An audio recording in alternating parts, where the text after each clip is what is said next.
नमस्कार दर्शक बंधुरा आपनारा देखছেন আপনাদের সবচেয়ে প্রিয় channel the social Bangla voice of democracy.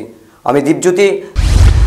গোটা দেশের সাথে ত্রিপুরায় কংগ্রেসের শক্তিকে জানান দিতে, ত্রিপুরা প্রদেশ কংগ্রেস নেতৃত্বকে সেই পুনরায় মহিমায় ফিরিয়ে আনতে সর্বভারতীয় কংগ্রেস কমিটি নিযুক্ত করলেন ত্রিপুরা প্রদেশ কংগ্রেসের নবনিযুক্ত সভাপতি তথা রাজ পরিবারের অন্যতম সদস্য মহারাজা প্রদ্যুৎ কিশোর মানিক্য মহোদয়কে। এরই অঙ্গ হিসাবে আজ আগরতলা বিমানবন্দরে মহারাজাকে স্বাগত জানাতে হাজারো কর্মী সমর্থক সকাল থেকেই উপস্থিত। বেলা 12:30টায় মহারাজা প্রদ্যুৎ কিশোর দেববর্মন বিমানবন্দরে পৌঁছতে হাজারো কর্মী সমর্থকদের উল্লাস।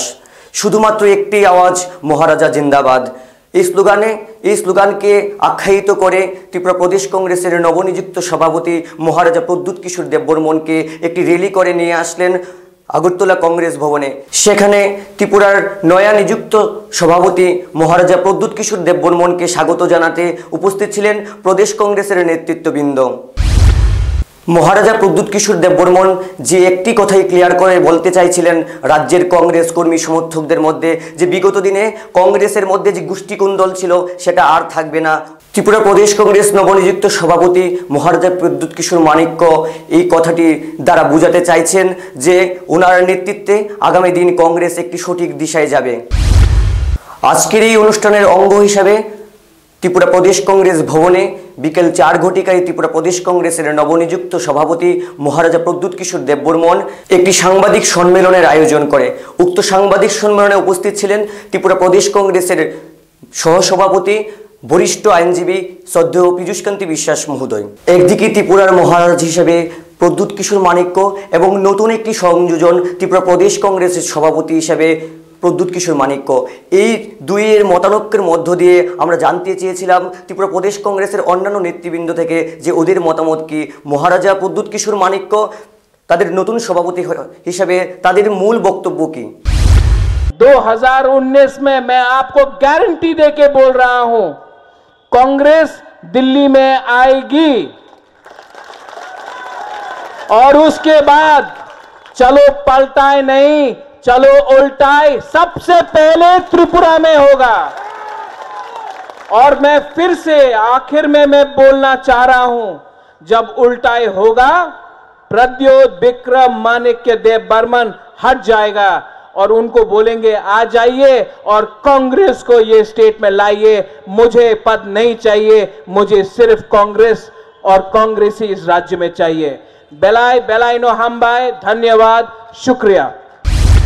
মহারাজার বক্তব্য অনুযায়ী আগামী দিনে ত্রিপুরার প্রদেশ কংগ্রেস একটি নতুন দিশায় নিষ্ঠার সহিত কাজ করবে।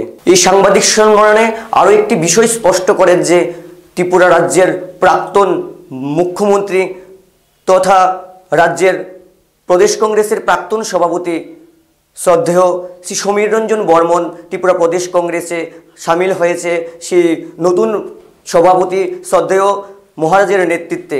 এবং তিনি আরও একটি বিষয় স্পষ্ট করে দিলেন যে ত্রিপুরার রাজ্যের মাননীয় প্রাক্তন মুখ্যমন্ত্রী শ্রদ্ধেয় শ্রী সমীর রঞ্জন বর্মনকে দিল্লিতে নিয়ে গিয়ে ওনাকে সসম্মানে দলে বরণ করা হবে। পরিশেষে মহারাজা প্রদ্যুৎ কিশোর মানিক্য যে বিষয়টা বলতে চেয়েছেন, যারা যারা কংগ্রেস ছেড়ে বিভিন্ন দলে গেছেন তারা পুনরায় কংগ্রেসে ফিরে আসবে এবং কংগ্রেস আগামী দিনে একটি সঠিক দিশায় পৌঁছবে।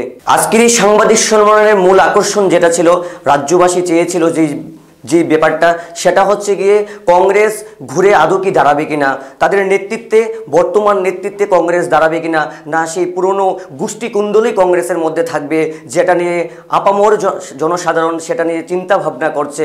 দেখা যাক, জনগণই হচ্ছে শেষ কথা রাজনীতির মধ্যে, না শুধু আমার ভারতবর্ষ গণতান্ত্রিক ভারতবর্ষ অর্থাৎ গণতন্ত্রের ভারতবর্ষ। গণতন্ত্র কথার অর্থ হচ্ছে জনগণের জন্য, জনগণের দ্বারা। সুতরাং জনগণই বলবে শেষ কথা। কে 2019-এর গদিতে বসবে, কে 2023-এ ত্রিপুরায় ক্ষমতায় আসবে, শুধুমাত্র জনগণই বিচার করবে। সেটা বিচার করবেন আপনারা দর্শক বন্ধুরা, আপনারাই সেটা বিচার করবেন। আমরা কেউই এটা বিচার করব না, বিচার করবেন আপনারা।